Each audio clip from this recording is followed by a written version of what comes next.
Good morning everyone, and welcome to Craft Eccentricity, and today I'm doing my own little personal haul. So I'm just going to go straight in because there's quite a few things, and there's a few stamps that I haven't stamped yet. So there's a couple of bits and pieces that I want to stamp inside those stamp sets because I just like to show people that they work. But first up, showing my little empty plastic bag there, I got a set of Peepsy dies. Now I do have a stencil that I hauled a few weeks ago that actually matches these in shape, but it's a big one and it's a small one. And what I did was I used one of my Peachy Keen rodent faces because I didn't have a rabbit face, and I thought that's probably as close to a rabbit as I've got when it comes to sort of like little face stamps. So I stamped that on there and I thought it was really sweet. And then I was thinking about, you know, I love my little frosting bits. Well, imagine that face isn't there and you're looking at the back of the bunny, and you can use one of your frosting bits there for its tail. So you kind of like pretend that bit doesn't exist, and you're just looking at the back of the bunny with his little icing. I thought that was really sweet personally. So that's my first one, and everything that I'm going to show you, if it's still available, I will just link it all below. Right, so that was my first little bit, and then of course I went all Kitcheny. So I got this recipe stamp and it is huge, absolutely huge. And if this is still available, I'll also link this. And if I do the lines that would give you your recipe cards, that's 5.5 inches just in length for that little bit, and then 2 3/4 inches, a little fraction over, doing those lines. In fact, I'm going to make sure I've got that right. Yeah, 2 3/4 inches. And then you've got your other little index ones, and you've got your different style of recipe, and you can just stamp those and put them on paper clips or anything. Just absolutely love it. It's gorgeous. Haven't stamped anything from that one. And then being Kitcheny again, I got a little stamp. Now these are small, I'll put my finger there, and for me personally they're not necessarily meant to be coloured in. I mean, I could colour them in, but maybe I couldn't be bothered, you know what I mean? But I got it to do backgrounds. So when I do Kitcheny stuff, I can just randomly stamp lots and lots of those little icons all over the place, and then just have my main design in the middle. But look at that little retro oven, isn't that gorgeous? Oh, a little frosting bag. You've got the saucepan, you've got the chef's hat. If you turn it over that way, you can see you've got the little oven glove, apron and strings, and you've got the milk carton and the jug, little jam jar. It's just really, really sweet. So I got that one. And sticking on my cooking theme again, and I've got this set of dies, which is a cookie tray with cookies. You've got the rolling pin, you've got the word bake, and you've also got the base layer to put it on. You've got the little spatula, you've got the pot holder, and you've got the oven glove, and it's just gorgeous, really, really cute. And there's all like little tiny hearts in the B section for the bake. And I did, going through my pile here, trying not to be too confused, get the stamps that go with it. So that die there matches that stamp there, so that you can have a stripy mitten if you want to. And then you've got these lovely, try to keep them still, stamp icons, bake it merry, and you've got the holly, and then your little pot holder, it goes onto those. So if I can find them, then I will link them below. And popping that one down, I can measure that for you if you want. The little baking tray, and it's got 2 layers, so you can make it a shaker if you want to. And that's 4.5 inches from its like arc section to where its little hangy bit is as a tag. And then I've got these, which are little sentiments of baked with love, sweetened treats, auntie's kitchen, grandma's kitchen, mum's kitchen, what's cooking, homemade, fresh baked for you, and so on and so forth. And I think these bits here are to like stamp an oven, because that's like an oven door, and you've got little gas knobs there. You've also got other little pot holders and little oven mitt, so just really, really sweet.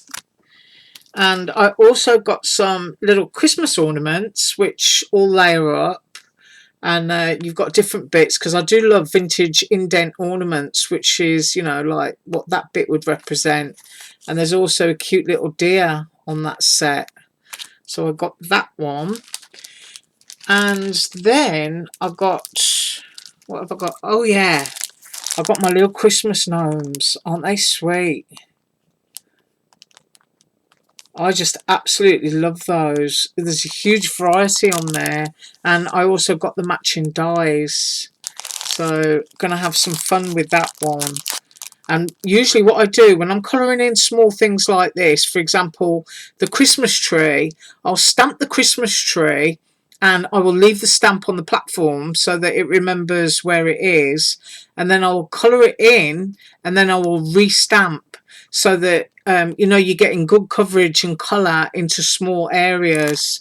So just, you know, absolutely gorgeous. And that one's holding a firework, I think. So that could be New Year. Love it. And then next up, I did stamp parts of this one, but look at that gingerbread man. I've got to get him out in a minute and stamp him. He's absolutely gorgeous. And this, absolutely fabulous. It stamps absolutely beautifully, but I think I'm going to get the mitt and the gingerbread out in a second and do those.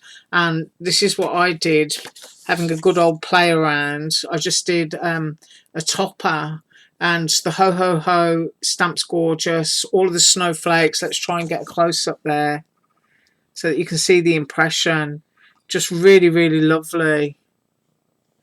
And I just went over that really quickly with my markers.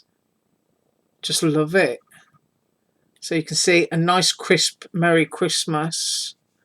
You've got all the details there, even right down to the legs of Santa that you can colour in, sitting in that sleigh. So if you like, you sort of like vintagey illustration type things, then that's definitely one for you. But I'm just grabbing that out because I want to stamp the mittens and I want to stamp the ginger in a minute. And then these were a bit late, and that's a Halloweeny one. But I'll totally put that in a journal and use it next year. So we've got a mummy and a little girl and her broom. I've got some houses and mushroomy type trees. This is sort of like the kind of stuff that I do when I'm all on my lonesome pine, as I like to call it, all on my own. And I just get my ink pens out and I just want to colour in. And it's just really relaxing. And then more houses. And I've got more mushrooms with flowers. Sort of a bit mixed media, things to pop on your journal pages. And then I've got those characters again, which I think were wrapped up in bandages on the other one. And this is like a Valentine one where you've got like stitched hearts and forever. There's a little top hat and a tree. And I love the tiny little hearts hanging out of the tree. So really cute. And then this one is elephants, which is really sweet. And I love the little photo corners that you can stamp and cut out. And another little elephant, only this time with lots of flowers and either snow or raindrops, whatever you want it to be. Just really sweet. I envision that actually in sort of like fuchsia pink and bright orange. Maybe a little bit of purple in there. And then I've got some outdoorsy stamps, which are really great for doing your little travel journal. Sort of like sometimes nature is all you need, go see, do. And if you remember all of those gorgeous big dies that I hauled a couple of weeks ago, which were sort of like outdoorsy, magnifying glass, and I think there was a door, yeah, because I've shown you how to do the door. And there was like a jar and a house and all kinds of stuff. Well, on AliExpress, they've just launched some more, so I just had to go buy them all again. Well, not the same ones, but they're all like window frames and leaves and foliage. So if you like building up a nature diary, that's a lovely one. And then the same kind of thing again.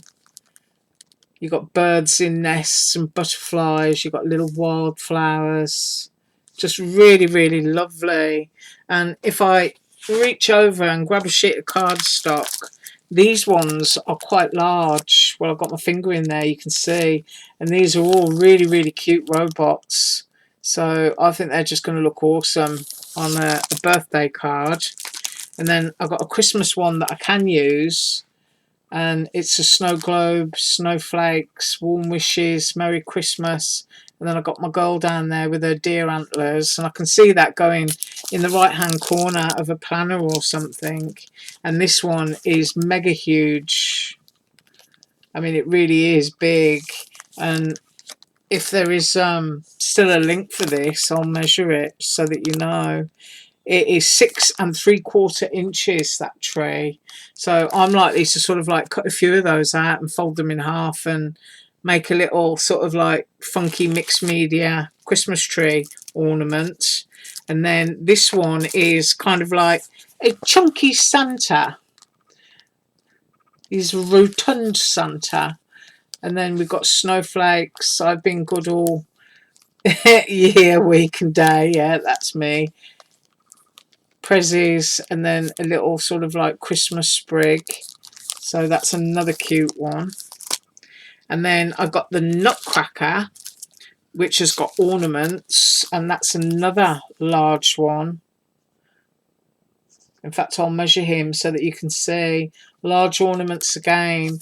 All these kinds of things, they're just perfect size for being able to fussy cut. So I'm going to measure Mr. Nutcracker from the point of his hat down, and he's 6 inches. So you can just see him on a planner page, or you can cut him out a couple of times and stick him together so he's a bit thicker, and make a great funky ornament for the Christmas tree.